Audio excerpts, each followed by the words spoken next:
오늘 국민의힘에서는 월요일이잖아요. 아침에 최고위원회의라는 것을 주재합니다. 여기에서 이재명 대표를 향해서 여러 가지 비판하는 목소리가 쏟아져 나왔습니다. 들어보시죠.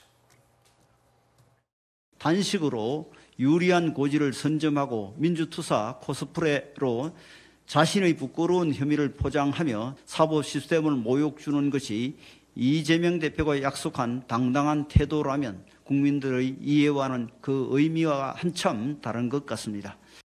이재명 대표의 뜬금없는 단식에는 다 계획이 있었습니다. 조사 자체를 무력화시키기 위한 또 하나의 꼼수가 등장한 셈입니다. 검찰 수사를 끝끝내 회피하는 모습을 보니 여의도 반치광이라는 수식어를 붙여도 손색이 없어 보입니다.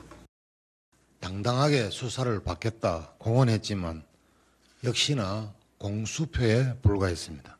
조서에도 서명을 하지 않는 등 버젓이 수사를 방해하고 있습니다. 왜 명분 없는 단식까지 하면서 법 깨돌이가 되려고 하는지.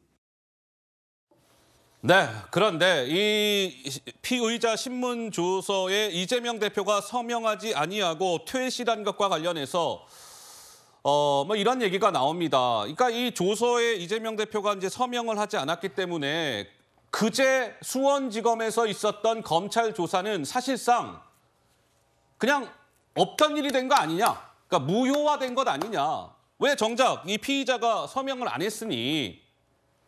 그러면 이재명 대표가 왜 피의자 신문 조서에 서명을 하지 않았을까? 법조계에서는 이재명 대표가 검찰의 구속영장 청구를 좀 딜레이시키기 위해서, 지연시키기 위해서 시간 끌기 전략을 들고 나온 거 아니냐라는 관측이 나왔어요. 조정원 의원님의 분석과 관측은 어떠하신지요? 예, 저도 처음에 이재명 당대표가 지금 출두 일자를 조정한다 그랬을 때 저는 정치적인 의도는 하나다. 소위 추석밥상에 내 구속영장 올라가는 거, 또는 본회의장에서 투표해서 내가 이제 구속되는 거, 예? 이런 거를 막겠다라는 강력한 의지라고 생각합니다. 굉장히 영악하고 교묘한 그런 모습들이 아닌가 싶습니다. 예. 진술 조서, 저는 법조인이 아니라 받아본 적도 없고 내용을 잘 모르지만 대충 짐작해 보면 회의의 속기록과 비슷한 성격이 아닌가 싶습니다.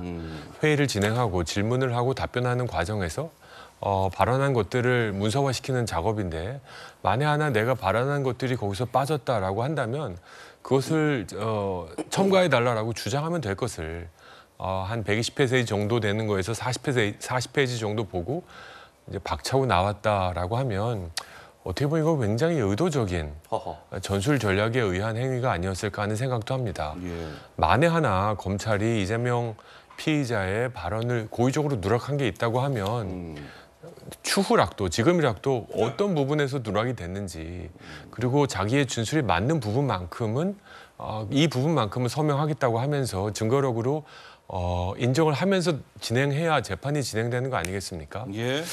이런 기억이 납니다. 제가 한번 찾아보니까요. 2017년 10월에 이재명 지금 당대표가 박근혜 전 대통령에게 재판을 보이콧하고 있다. 네. 아직도 정신을 못 차렸다.